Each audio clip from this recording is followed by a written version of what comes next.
Cultural ecology, the nature of trust and distrust. So what this theory says is that how a group is acculturated into society impacts some of their attitudes and views around education. And so what it says is that minorities, for the most part, arrive in their host country by either voluntary or involuntary means. Our group suggests there are two types of forces that influence a minority's attitudes and beliefs. The nature of the history and exploitation experienced by the minority, which includes the nature in which the group is initially acculturated into the dominant society. Acculturated into the dominant society. The nature of the adaptive response to the discriminatory treatment that the minorities experience. And this is powerful because what he says, understand where this stemmed from for me.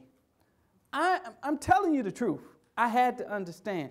Your boy, I got an African-American mom coming to my school. Her son just punched some little boy in the nose, broke his nose. I called the mother and say, you know, your son assaulted another child. And she looks at me and says, you all are always picking on my child. So I needed to understand. Rewind. He punched someone in the nose. The boy's nose is broke. And that's my fault? Okay. So this helped me understand a little bit about the nature of trust and distrust. So what Agbu says, remember that part, how they're acculturated in the society, the dominant society, and their adaptive what? Response.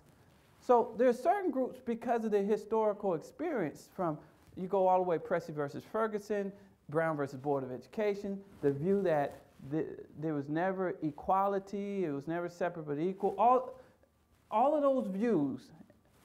And so there's this distrust of the system. They got a real theory to help me understand this thing. There's a distrust of the system because there's a view that the system historically has not had them or their children's best interests at heart. This is important stuff because if I understand what I'm dealing with, usually if someone gives me attitude, what do I normally do? And even if I don't say it, you know it. If I could, but I need my check. So what this says is, listen, voluntary. Give me some groups that are voluntary. Real quick, popcorn. She went to Hispanic. Hispanics are the only groups that's right there in the middle. Let me break it down. Voluntary are those who are here as a result of political freedom, financial gain, religious freedom. Involuntary are here as a result of conquest, colonization, or slavery. Are you with me? And so the historical experience, the stories that are shared and carried on have an impact that play out in school. Every group that's involuntary as a whole is less successful than groups that are voluntary. The reason Hispanic is right there in the middle because some people see America having took Mexico. Some Hispanics see that, you know, that whole little Santa Ana trick thing they did, you know, where they took, yeah, okay. So some feel like, you know, we're really in their land. And you can see it play out in their attitude. So voluntary have a greater trust of the system. So give me some groups that are voluntary.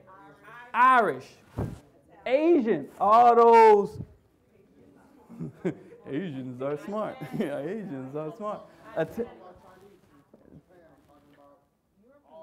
All Asians, okay? He said all of them.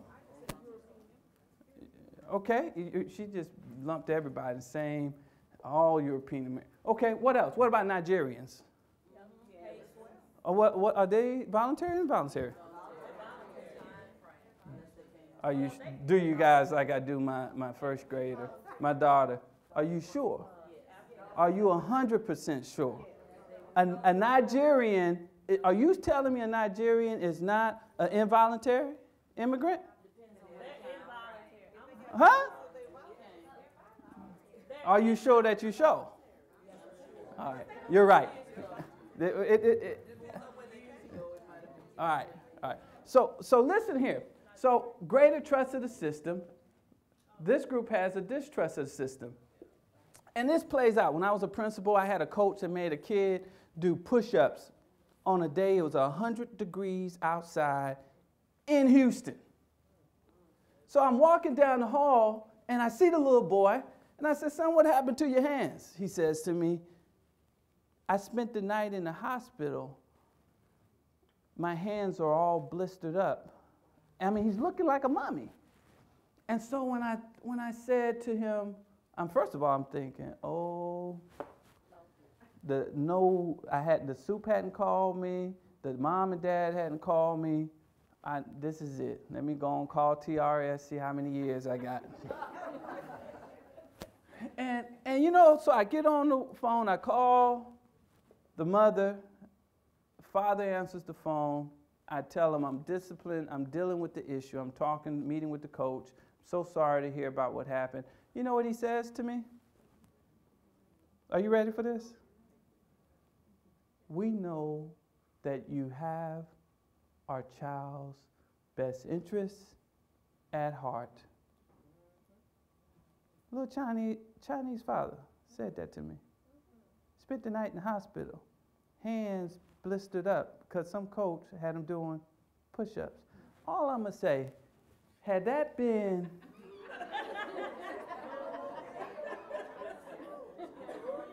up in here,